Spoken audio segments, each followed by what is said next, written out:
Koro kiwuok Angawa Street, tiwuok Angawa roundabout, tiweyo ile park gate koni, tidonjo mbele Kisumu Boys, mbele Aga Khan, kiluoro tidhi Pauri Nyorero Road.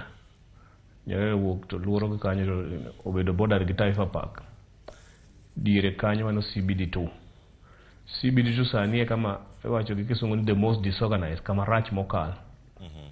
Nikech joma wakwanogo, jouso makwanogo, gi occupy lak ndara.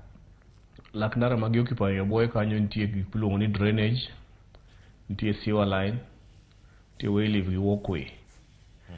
Tinde ka koth ochwe madongo dongo Kisumu, to pi ok nyal donjo piny madhi e main drainage mar Oginga Odinga Street.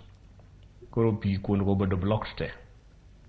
And then gilokore kama nitie uso nyaka be gi transport area, nitie congestion wa mtokni, tuk gi boda.